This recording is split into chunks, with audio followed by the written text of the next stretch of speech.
यानी कि जंगल, फॉरेस्ट। ठीक, इसके बारे में वन क्या होता है बताओ पहले तो, क्या होता है वन? नहीं तो जैसे हम लोग यहाँ रह रहे हैं, आप लोग के खेत हैं, इसको हम जंगल कह सकते हैं? क्यों?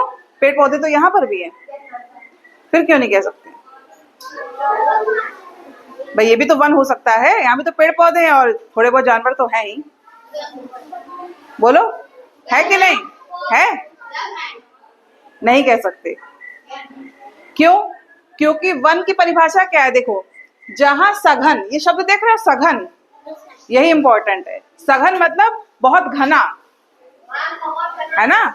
जहां सघन रूप में बड़े क्षेत्र में, सघन रूप में यानी बहुत घना और बड़े क्षेत्र में, क्षेत्र भी बड़ा होना चाहिए, पेड़ पौधे और अन्य वनस्पतियां पाई जाती हैं, उसे वन कहते हैं। यानी कि कंडीशन क्या होनी चाहिए? वो बहुत घना होना चाहिए और उसका क्षेत्र भी बड़ा होना चाहिए और वहां पेड़ पौधे वनस्पतियां हो। अब जब पेड़ पौधे वनस्पतियां होंगी तो जीव तो होंगे ना, जीव जंतु तो होंगे ही वहां पे, हर तरह के जानवर होंगे ही वहां पे। ठीक, तो उसे हम क्या कहते हैं? वन कहते हैं। ठीक, नेक्स्ट, वन हमारे लिए महत्वपूर्ण प्राकृतिक संसाधन है। प्राकृतिक संसाधन तो है ही वन। क्या हमने बनाया जंगल?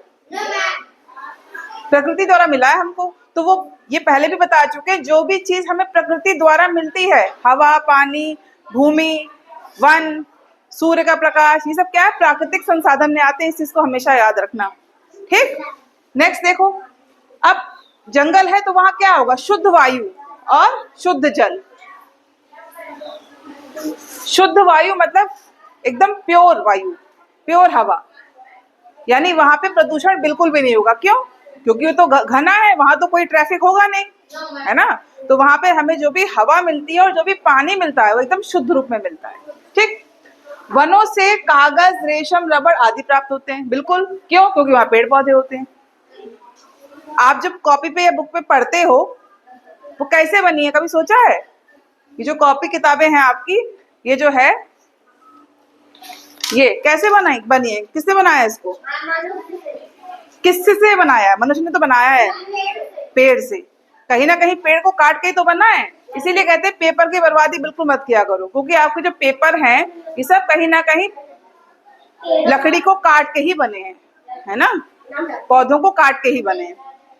पेड़ पौधों से मिट्टी का कटाव कम हो जाता है। बिल्कुल, जहां पेड़ पौधे ना हो, है ना, और पानी हो, तो क्या होगा? तुरंत मिट्टी का कटाव हो जाएगा, यानी कि आपकी जो पोषक मिट्टी है वो भी खत्म हो जाएगी।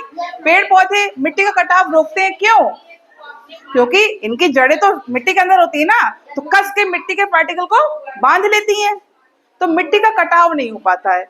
और मिट्टी भी कैसी होती है? बहुत ही हेल्दी होती है, अच्छी होती है ना? वन पारिस्थितिकी संतुलन बनाए रखते हैं, यानी कि इकोलॉजिकल बैलेंस बनाए रखते हैं। बैलेंस बनाते कि नहीं बनाते हैं? देखो, पेड़ पौधे होंगे, ठीक, तो छोटे जीव उन्हीं पर आश्रित हैं। पक्षी क्या करते हैं? घोंसला बनाते हैं। बहुत से जीव उसकी झाड़ियों के पीछे रहते हैं।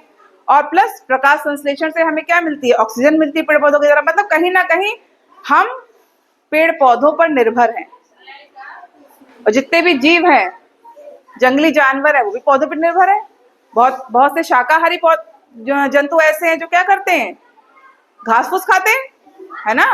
तो कहीं ना कहीं ये सब क्या है? एक दूसरे पर निर्भर है। तो इसी को कहते हैं इकोलॉजिकल बैलेंस, है ना? ये बैलेंस बना के रखते हैं। समझ में आ रही बात? तो ये सब क्या था? ये वन यानी कि जंगल, इसके बारे में हम लोगों ने आज पढ़ा।